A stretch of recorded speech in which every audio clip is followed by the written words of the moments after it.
arqueológicas. Hay zonas en el país donde no ha habido una investigación arqueológica.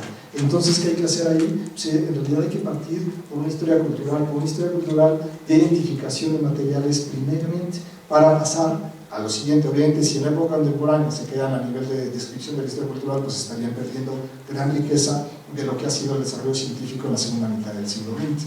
Entonces, en realidad, estos enfoques podrían ser partes de las agendas contemporáneas. Si en un sitio, en una zona en particular, no tiene investigaciones, se empieza por hacer un inventario, ¿no? Pero se limita si se queda en ese inventario, ¿no? Entonces, el concepto de cultura arqueológica fue ese pilar de la historia cultural. Como veíamos, la identificación precisa y pormenorizada de ciertos materiales permitieron el establecimiento de culturas arqueológicas y de áreas arqueológicas, ¿no? Hablemos de los toltecas, de los teotihuacanos, de los olmecas. Eso viene en gran medida de allá, ¿no? De estas clasificaciones pormenorizadas de objetos. La suma de objetos hace culturas, y eso es básicamente lo que se propone en este paradigma, ¿no? La suma de ciertos rasgos es lo que propone ya en una época tardía, ya para 1943.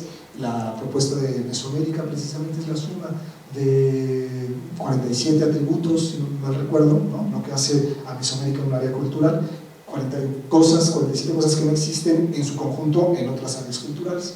Entonces, esa parte, digamos, es la suma de rasgos culturales, digamos, sirve para determinar áreas geográficas o culturas arqueológicas.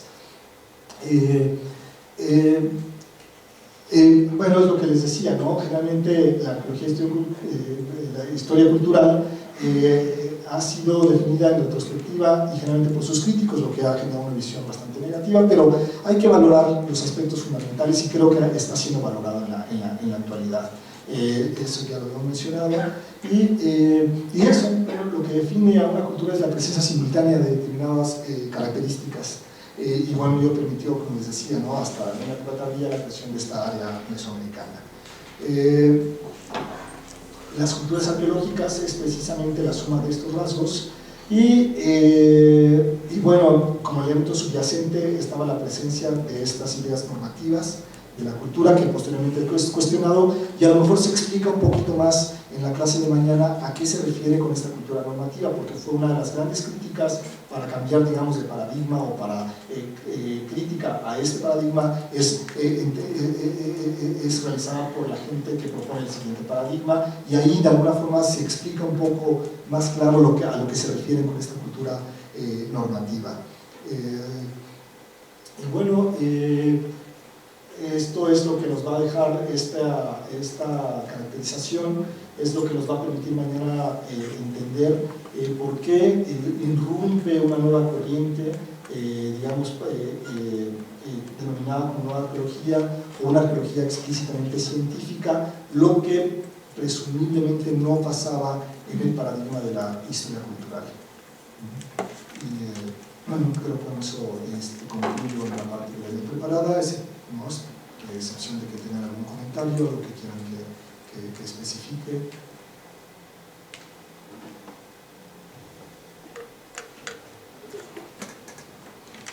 Claro, descripción de estratigrafía en el examen. A ver, descríbanme una estratigrafía normal, una invertida, simplificando zonas culturales, todo ya quedó.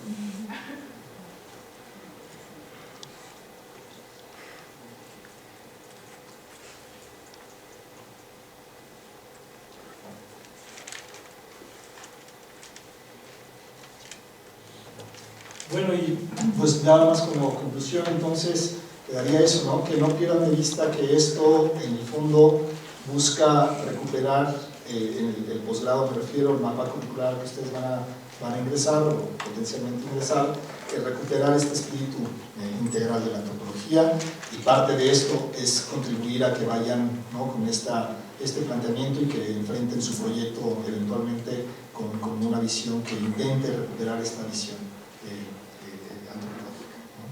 Si no tiene nada más, entonces aquí la arqueología, cómo recupera, cómo mira, cómo observa en esta cuestión de las lenguas, por ejemplo, de la cultura maya.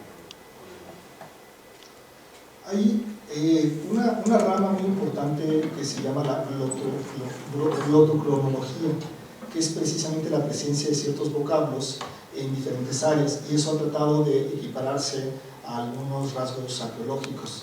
Hay mapas, hay publicaciones de cómo este tipo de vocablos que se han identificado en ciertas regiones puede corresponder a ciertos grupos o ciertas culturas arqueológicas, o de qué forma podrían correlacionarse. Entonces hay una rama amplia de la arqueología que justo trata de entender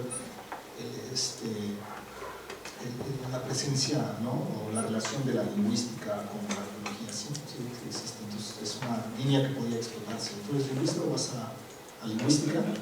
Ah, bueno, sí, es por ahí, hay cosas que le pueden ser de utilidad.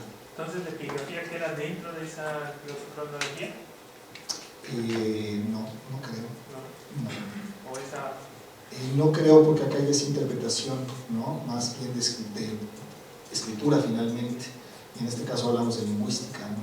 Entonces creo que sí hay una diferencia. Aquí ya es una interpretación que va a otros niveles. La epigrafía va a niveles de interpretación desde el sujeto investigador, porque finalmente la epigrafía va a interpretar en un proceso de confrontación con un objeto material, a diferencia de los lingüistas, ¿no? Que en realidad tienen cierto componente ahí de aportación de las comunidades, de la caracterización, qué sé yo. Entonces, si no, yo está en un diferente ámbito.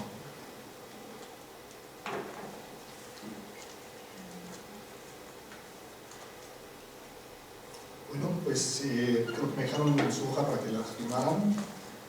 Si no tienen alguna otra pregunta o si les ocurre algo, mientras tanto, aquí están las hojas.